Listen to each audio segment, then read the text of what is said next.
নৌশা স্কুলের ছাত্র। আমি আমার এই নৌশা স্কুল থেকে আমার এই মডেলটা নিয়ে এসেছি। এই মডেলটার নাম হচ্ছে রেড ওয়াটার হারভেস্টিং।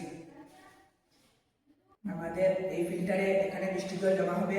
আমাদের বৃষ্টির জলটা এখান থেকে এই ফিল্টারে যাবে, গিয়ে এখানে জমা হবে। আর এখান থেকে তো আমাদের এই ফিল্টারে আমাদের ছাদের নাউরির মাধ্যমে এখানে জল যাবে, গিয়ে এখানে জমা হবে। এখানে আমাদের একটা ছোট ফিল্টার আছে যাতে জলটা নষ্ট হয় না। তারপরে এখানে জমা হবে। এখান থেকে আমরা পাইপের মাধ্যমে এখানে আমরা এই ফিল্টারে আমরা দিয়েছি তুলা, ছোট পাথর, তারপরে বড় পাথর দিয়েছি।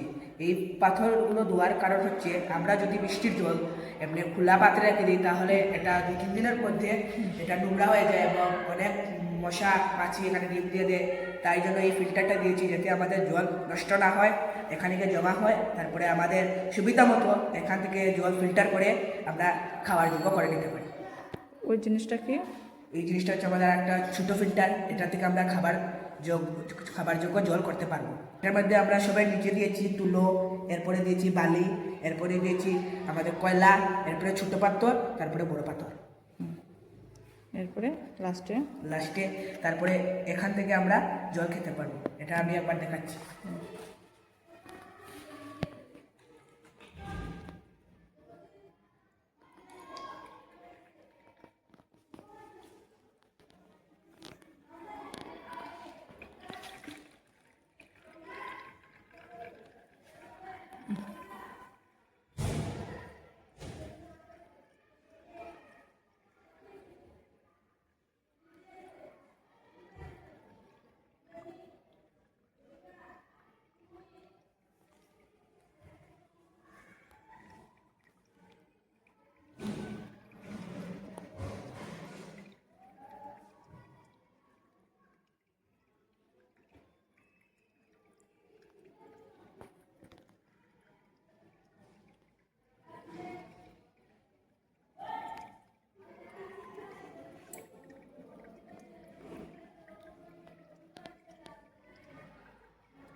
এই প্রসেসের মাধ্যমে আমরা বৃষ্টির জলকে খাবার যোগ্য করে দিতে পারি।